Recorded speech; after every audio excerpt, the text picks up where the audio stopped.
La manipulation sur les marchés, c'est l'excuse la plus répandue chez les traders perdants. Oui, il n'est pas rare de voir les traders, lorsqu'ils perdent sur le marché, lorsqu'ils perdent de l'argent, vont accuser le marché, vont accuser les acteurs du marché en disant il y a une manipulation sur le marché, c'est la raison pour laquelle j'ai été sorti en perte, il y a eu manipulation, les prix ont été manipulés, le marché est manipulé et ainsi de suite. Et vous, j'imagine en ce moment en m'écoutant, vous y croyez également, mais je vous explique dans cette vidéo les raisons pour lesquelles ce que nous appelons manipulation, en tout cas ce que les personnes qui perdent régulièrement sur le marché appellent manipulation n'est rien d'autre qu'une opportunité ou quelque chose de normal et que vous devez comprendre simplement pour en tirer profit. Si c'est pour la première fois que tu tombes sur l'une de mes vidéos, avant de continuer, une pause, abonne-toi et active la cloche de notification pour ne pas manquer des vidéos très riches que je partage avec toi, des contenus sur le trading ou le développement personnel qui te feront progresser.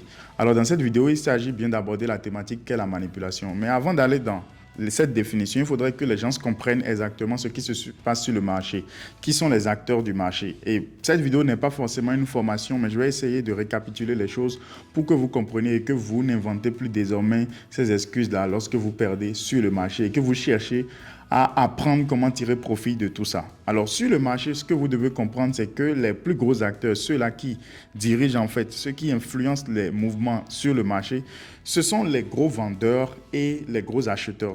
En d'autres termes, si on doit revenir dans un système classique et commercial, je dirais, c'est comme un marché qui est autour de vous, dans lequel il y a des grossistes, donc des acheteurs et des vendeurs. Et dans le lot des acheteurs et dans le lot des vendeurs, il y a des détaillants et il y a des grossistes. Et en réalité, les grossistes ont plus la capacité d'influencer les coûts des produits que les détaillants qui viennent simplement acheter à l'unité.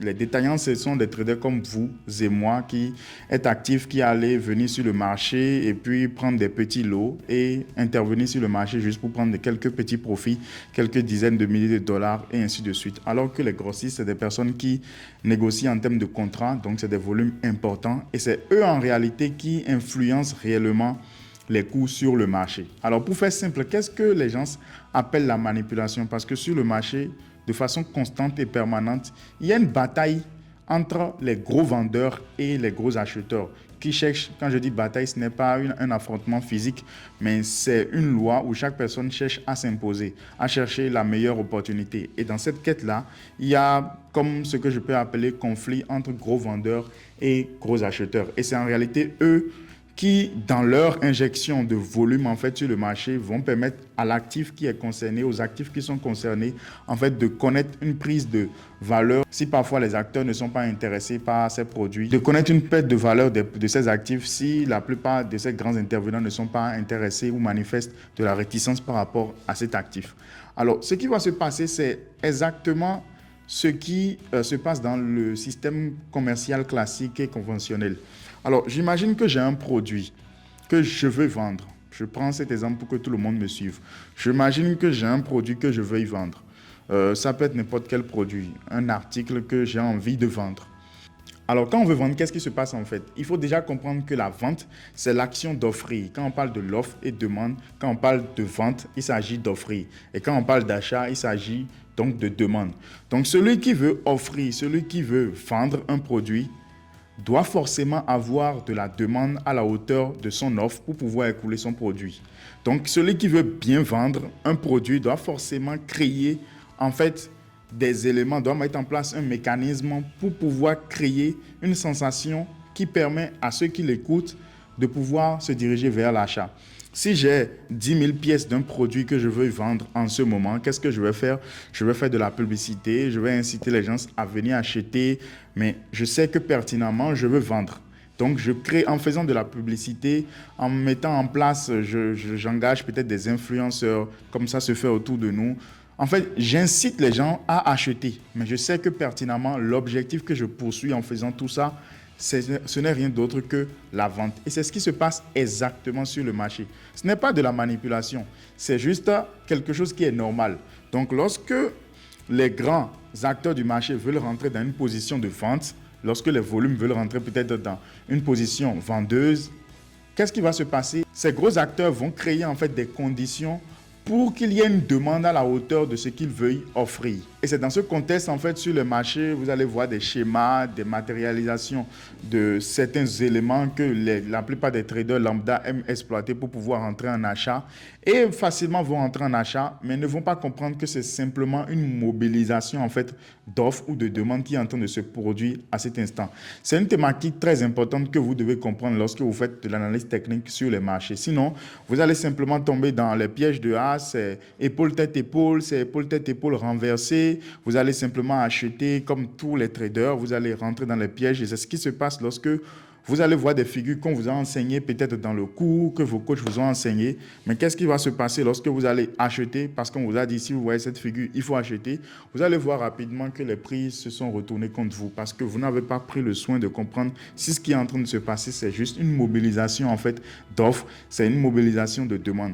Donc, il faut juste comprendre le mécanisme sur le marché. Quand on veut vendre, en fait, quand on veut offrir, on mobilise la demande. Quand on veut demander également, on crée l'offre et ainsi de suite. Donc, c'est à vous de comprendre qu'en réalité, ce n'est pas un piège. Si on doit considérer ça comme un piège, on dira simplement que c'est un piège pour les débutants. Et c'est à vous maintenant de prendre de la hauteur. Et c'est ce que moi j'ai compris, c'est ce que je partage aujourd'hui. Et toutes les fois, lorsque vous vous attaquez au marché en disant que c'est de la manipulation, vous devez comprendre que cela a été une opportunité pour les personnes qui savent lire entre les lignes. Mieux pour aller loin, lorsque chaque fois vous perdez de l'argent sur le marché et que vous accusez le marché en disant que vous avez perdu de l'argent parce que c'est juste de la manipulation, vous avez moins de chances de progresser. Chaque fois, j'ai l'habitude de dire et de me répéter à moi-même, je dois trouver ma part de responsabilité dans ce qui constitue mon échec. Ah, je n'ai pas gagné de l'argent. Donc, qu'est-ce que j'aurais pu faire? Qu'est-ce que j'aurais dû faire? Qu'est-ce que j'ai mal fait? Parce que je considère qu'à partir du moment où moi j'ai perdu de l'argent sur le marché, il y a des personnes qui en ce moment-là, d'accord, ont quand même gagné de l'argent. Donc, je ne peux plus accuser le marché. Au moment où moi j'ai vendu sur un actif, il y a des personnes qui quelque part ont acheté et qui ont gagné de l'argent. Donc, je ne peux plus accuser le marché. J'aurais pu mieux faire pour gagner de l'argent sur le marché.